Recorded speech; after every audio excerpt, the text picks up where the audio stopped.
Majina nilisema naitwa Kevin Umudhiambo, mimi ndio mwenyekiti wa vijana kwa hii county. Tunasimama na serikali ya UDA party kuleta maendeleo hapa Nyanza. Kenya tutaki, tulishapata nafasi through Raymond Omolo akaingia serikali. Sisi kama watu wa South Nyanza tunasimama na kijana wetu ili alete maendeleo hapa Homa Bay County.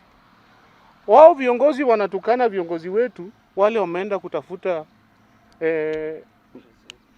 wale walienda kutafuta maendeleo, sio jambo mzuri sana. Sisi kama watu wa UDA tulikuwa kwa ODM. Tumekaa hapo mpaka tumekosa cha kufanya. It means sana hakukuwa na development ingine ODM. Ukishapata governor MP, that's enough. Hatukupata national leadership.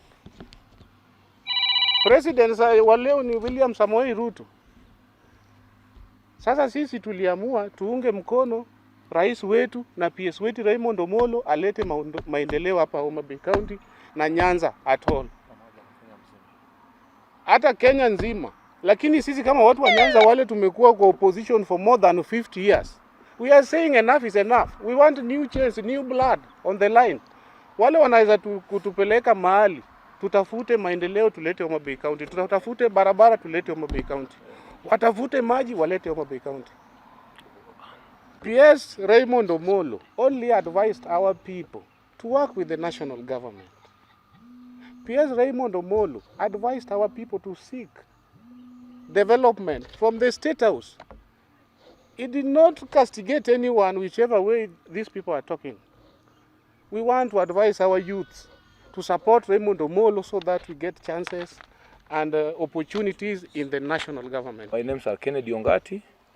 I'm the coordinator of Homa Bay County, deputy coordinator.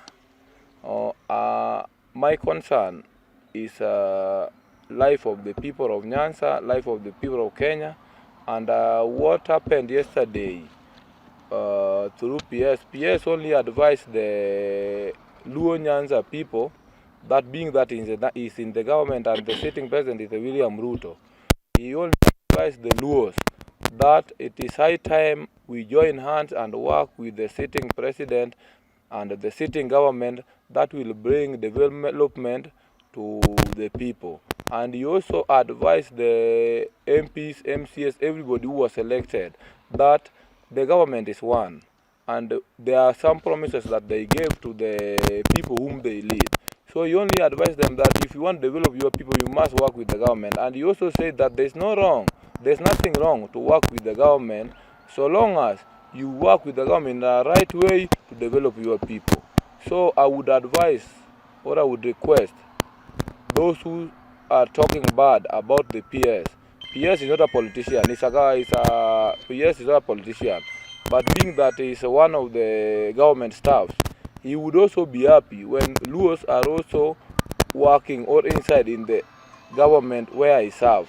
Because the government of William Ruto would wish, Ruto is also always appealing to Kenyans that whether you voted for him or not, he's ready to work with everybody and he welcomed everybody in his government. And that's also what PS also urges, that in the government that is currently on, that is William Ruto government, we must work together, join hands and bring development to the people.